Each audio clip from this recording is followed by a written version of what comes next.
வணக்கம் நண்பர்களே. இப்போ நீங்கள் பார்த்துக்கிட்டு இருக்கிறது பிரேசிலியன் பாம்பு.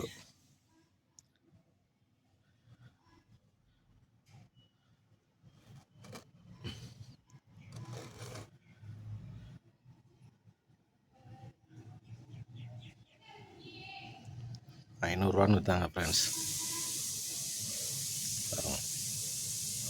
எவ்வளோ பெருசாக இருக்குண்ணே. இப்படி ஒரு பாட்டில் இப்படி தண்ணி ஊற்றி வச்சு, இந்த அளவுக்கு தான் தண்ணி ஊற்றணும் ஃப்ரெண்ட்ஸ். ஊற்றி வச்சு நல்லா குளுமையான இடத்துல வைக்கணும். 3 சிம்பு இருக்குது. இன்னொன்று பட்டு போச்சு ஃப்ரெண்ட்ஸ்.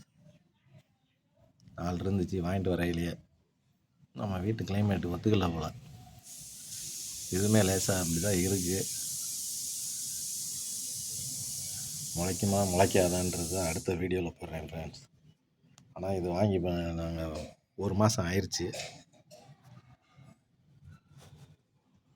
இது லக்கி வுட்டுன்றாங்க. அப்படியெல்லாம் சென்டிமெண்ட்டு பார்க்கக்கூடாது. செடி வளர்க்குறதுல லக்கின்றது லக்கி இல்லாதன்றலாம் எதுவும் கிடையாது. நம்மளுக்கு வீட்டில் வந்து வளர்த்தா நல்லா வளர்ந்தா நம்மளுக்கு அது லக்கி. மூட நம்பிக்கையோடு செடி வளர்க்கக்கூடாது ஃப்ரெண்ட்ஸ். துளசி செடி வச்சுருந்தோம் பட்டு போச்சு அப்படின்னு வருத்தப்படக்கூடாது.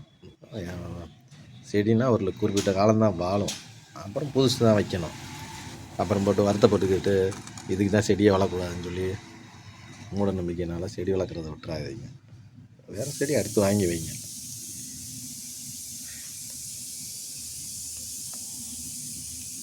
பாருங்கள், நல்லா இருக்குது ஃப்ரெண்ட்ஸ், அழகாக இருக்குது.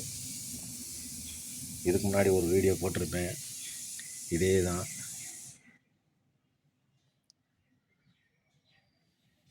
பாருங்கள் ஃப்ரெண்ட்ஸ், அது வந்து செடி வளர்ச்சி இல்லாமல் வெறும் கட்டையாக வாங்கி ஃப்ளிப்கார்ட்டில் வாங்கினது. இது வளர்ச்சியோடு தான் வாங்கிட்டு வந்தோம். இப்போ 1 மாதம் ஆகுது. கொஞ்சம் வளர்ந்தா இருக்குது. இந்த அளவுக்கு இருந்துச்சு. இது 2 வளர்ந்துருக்கு. Thank you friends.